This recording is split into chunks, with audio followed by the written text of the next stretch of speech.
প্রিয় সাথী, পার্শ্ব শিক্ষক ঐক্য মঞ্চের পক্ষ থেকে সকলকে সংগ্রামী অভিনন্দন জানাই। কিছু না বললেই নয়, তাই অনেকটা রাত হয়ে গেল, সারাদিন একটু ব্যস্ততার মধ্যে ছিলাম। কিছু কথা বলার জন্য আসলাম। আমরা দেখতে পেলাম যে গতকাল বেশ কয়েকটি সংগঠনের নেতৃত্বরা মিলে একটা কর্মসূচি ঘোষণা করেছে, যে কর্মসূচিটা হয়তো অবশ্যম্ভাবী ছিল, এটার প্রয়োজন ছিল, কারণ আমাদের উচিত যে ঘটনা ঘটেছে তার প্রতিবাদ করা, সে যেভাবেই হোক না কেন। যারা যেমনভাবে করছে তারা সেরকমভাবে প্রতিবাদ করছে। আমরা যে কর্মসূচি নিয়েছিলাম, মাননীয় মুখ্যমন্ত্রীর কাছে আমরা ইমেল মারফত জানাবো যে আমরা এতে অসন্তুষ্ট এবং এই ভাতা বৃদ্ধিতে আমাদের অপমান হয়েছে, আমাদেরকে অসম্মান করা হয়েছে। তো সেটা বেশ কিছু গেছে, আরও একটু গেলে পরে ভালো হতো।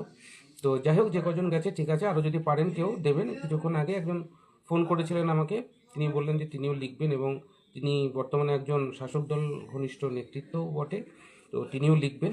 তো আপনারা যদি পারেন আপনারা একটু কড়া ভাষায় লিখবেন, এবং এগুলো যাতে মুখ্যমন্ত্রীর কাছে পৌঁছায় সে ব্যবস্থা আমরা করছি। এবং যে ইমেল আইডিটা পাঠিয়েছি সেটা কিন্তু মুখ্যমন্ত্রীর একদম দপ্তরের ইমেল আইডি। আমি যে চিঠিটা প্রথম দিন পাঠিয়েছিলাম সেটা ইতিমধ্যে মাননীয়ার হাতে পৌঁছে গেছে বলে আমি খবর পেলাম কিছুক্ষণ আগেই। তো দেখা যাক উনি কি সিদ্ধান্ত নেয়, আর সিদ্ধান্ত নেওয়ার মতো কোনো কিছু আছে এই বিশ্বাস আমার কখনোই ছিল না এই সরকারের প্রতি। সেটা আস্তে আস্তে আমি দেখছি সেটাই বাস্তবায়িত হচ্ছে। কিন্তু আমি চাই পার্শ্ব শিক্ষকদের ভাতা বৃদ্ধি হোক, তাদের দৈন্যদশা থেকে তারা মুক্তি পাক। ঠিক সেই লক্ষ্যে আগামীকালের যে কর্মসূচি, প্রায় ২৬ জন নেতৃত্ব মিলে, সংখ্যাটা আমার একজ্যাক্ট মনে নেই, তারা যা ডেকেছে, সেখানে ভগীরথ ঘোষকে ডাকলো কি না ডাকলো, ভগীরথ ঘোষ গেল কি গেল না, ঐক্যমঞ্চ থাকলো কি থাকলো না, এটা বড় কথা নয়। বড় কথা হচ্ছে পার্শ্ব শিক্ষকদের দাবি দেওয়া আদায় করা। আর এখানে যেহেতু এমএসকে এসএসকে সহ অন্যান্য সকলেই আছে, পার্শ্ব শিক্ষকরা রয়েছে, তাহলে একটা বিরাট বড় জমায়েত হবে আশা রাখবো। তো সেখানে আমি ব্যক্তিগতভাবে উপস্থিত থাকতে পারছি না, কারণ এই মুহূর্তে আমি ওয়েস্ট বেঙ্গলের বাইরে রয়েছি। থাকলে পারে অবশ্যই হয়তো যেতাম বা না যেতাম সেটা পরের কথা, কিন্তু এখন ইচ্ছা থাকলেও আমার উপায় নেই। আমি আপনাদেরকেও বলবো যে যারা যেতে চাইছেন অবশ্যই যাবেন, এবং দাবি আদায় না হওয়া পর্যন্ত আপনারা আসবেন না। আমি খুব সম্ভবত আগামী বৃহস্পতিবার কলকাতায় নামছি। আমি নেমেই আপনাদের যে কর্মসূচি, সেই কর্মসূচিতে যোগদান করব, আপনারা যদি লাগাতার চালাতে পারেন। তো সেখানে আমি নিশ্চয়ই যাব, আমি মুখিয়ে আছি যাওয়ার জন্যে। তো বৃহস্পতিবার বিকেল বা সন্ধ্যার দিকে আমি কলকাতায় ঢুকছি, আমিও আপনাদের সঙ্গে অ্যাটেন্ড করব। আপনারা সকলেই যাবেন, এবং নেতৃত্বরা আমার সঙ্গে সেইভাবে কথা বলেননি। যদি আমার কোনো পরামর্শ চাইতো, আমি আপনাদের মাধ্যমে সেই পরামর্শ দিতে চাই, এখানে একটা উপযাচক হিসাবেই। যেহেতু তৃণমূলপন্থী সংগঠনের নেতৃত্বরা উভয় পক্ষের, মানে তৃণমূলের তো ৩-৪টে গোষ্ঠী, তো সেই সব গোষ্ঠীর লোকই প্রায় এখানে আছে।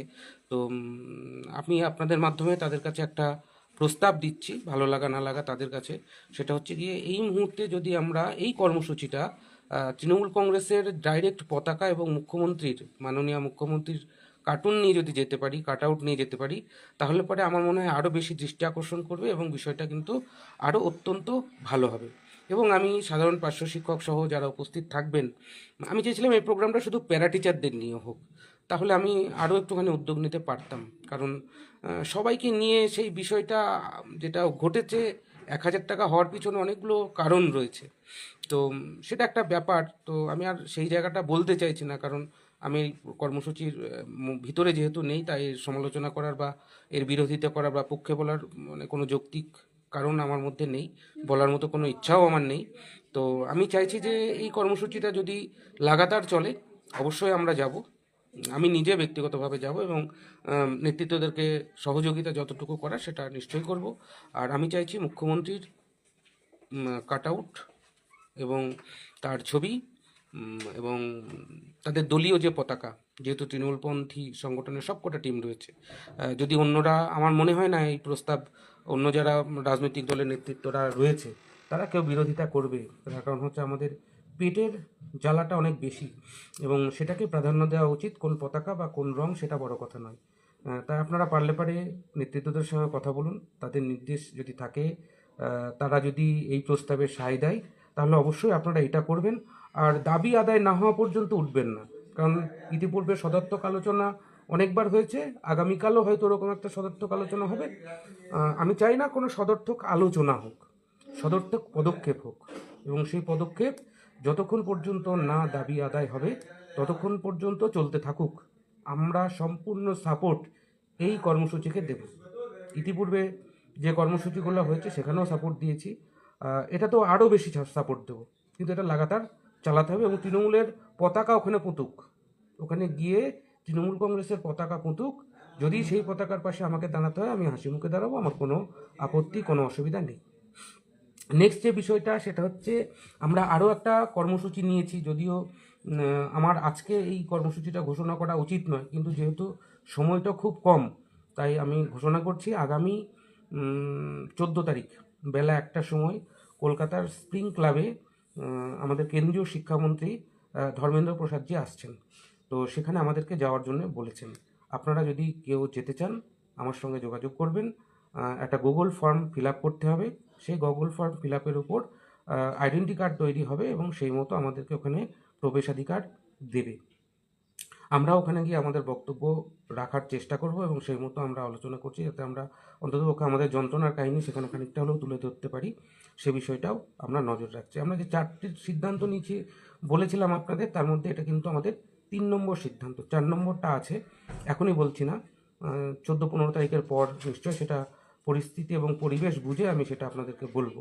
তো আপনারা যদি কেউ ধর্মেন্দ্র প্রসাদজির ওই কর্মসূচিতে যেতে চান, আপনারা যে কেউ যেতে পারেন। কলকাতা সারাউন্ডিংয়ের হলে বেশি ভালো হয়, কারণ যাতায়াতের সুবিধা হবে। যদি দূর থেকেও কেউ আসতে চায় আমার সঙ্গে যোগাযোগ করবেন, আমি গুগল ফর্ম দিয়ে দেবো, কীভাবে ফিল আপ করতে হবে সেটাও বলে দেবো, এবং নির্দিষ্ট সময় সেখানে পৌঁছে যাওয়া এবং একটা সংখ্যা দেখানোর যে আমরা এতজন এসেছি। কোনো রাজনৈতিক দলের কোনো ব্যক্তি হিসাবে নয়, বা কোনো রাজনৈতিক দলকে সমর্থন করতে যাচ্ছি সেটাও ঠিক নয়।